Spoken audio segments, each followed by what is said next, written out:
كتير، فهنقول شويه حاجات حلوه في الاحداث يعني علشان جمهور استاذه ميرنا ما يجلدنيش في الكومنتات. ادوني فرصه اعبر عن رايي عادي. من الحاجات اللي عجبتني البلوت تويست اللي قلت لكم لو اتعمل بواقعيه كان هيبقى جامد جدا. ظهور هادي انا عارفاه من صديقي السايكوباتي، فبالتالي لما ظهر وعرفت ان هو قعدت بقى ارجع بالاحداث، ده كان بيعمل كذا وكذا وكذا، كان بلوت تويست عظيم. كان نفسي بس يتعمل بسن الواقعيه. تاني حاجه عجبتني نهاية الرواية، هي صدمت ناس كتير وضايقتهم، بس انا شايفاها شيء واقعي. ونوح سواء هيموت او سواء هيكمل بعد كده في الاحداث، شايفاها ان هي واقعيه بعد الدشمه اللي حصلت فيه دي كلها. الخط بتاع الشاب خالد عجبني جدا، كمان ظهور قطز رغم انه كان قليل بس كان تحفه. عجبني برضو الحته بتاعت قطز لما بيعامل ابن اسيا، كانت حلوه.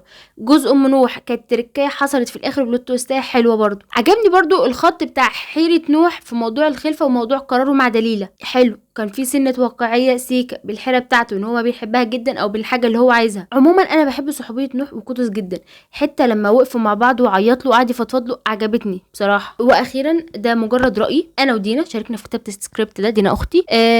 ومن حبنا للسلسله حبينا ان احنا نقول الحاجات دي علشان انا بحب ميرنا، وبحب ان الاعداد اللي بعد كده نتحاشى فيها الاخطاء اللي حصلت دي. وقضيه ديل القط كويسه، اقروها بس خلي بالكم من الحاجات اللي انا قلتها دي. ويا ريت جمهور استاذه ميرنا ما تدوسوش قوي في الكومنتات، يعني بلاش جلد.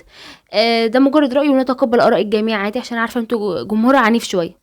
بس سلام.